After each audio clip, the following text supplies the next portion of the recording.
प्रधानमंत्री आवास योजना व रमाई आवास योजनेतील घरकुल लाभार्थ्यांना सीना नदीपात्रातून देण्यात येणारी वाळू ट्रॅक्टरमध्ये भरण्यासाठी जेसीबी व पोकलेनला परवानगी द्यावी, अन्यथा 2 जून रोजी सोलापूर जिल्हाधिकारी कार्यालयाच्या इमारतीवर चढून आत्मदहन करणार असल्याचा इशारा डिजिटल शेतकरी संघटना शिरापूरचे संस्थापक अध्यक्ष अनिल आबाजी पाटील यांनी प्रशासनाला दिला।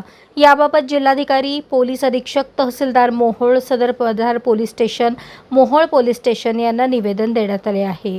निवेदनात म्हटले आहे की मोहोळ तालुक्यातील प्रधानमंत्री आवास योजना व रमाई आवास योजनेअंतर्गत मंजूर घरकुल लाभार्थ्यांना सीना नदीतील मौजे आष्टे येथील गट क्रमांक 167 मधून प्रत्येकी 5 ब्रास वाळू देण्यात येत आहे। मात्र सद्यस्थितीत ही वाळू मनुष्यबळाच्या सहाय्याने ट्रॅक्टरमध्ये भरली जात नसून वाढत्या उन्हामुळे 40 ते 45 अंश तापमानामुळे मजूर मिळण्यात अडचणी निर्माण होत आहे।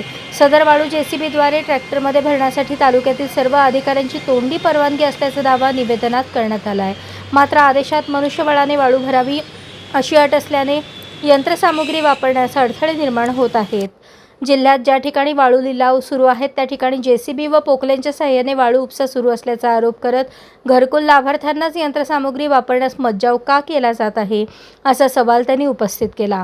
दरम्यान मागणी मान्य न झाल्यास मंगळवार दिनांक 2 जून 2026 रोजी सोलापूर जिल्हाधिकारी कार्यालयाच्या इमारतीवर चढून आत्मदहन करण्यात येईल असा इशारा निवेदनाद्वारे देण्यात आला आहे।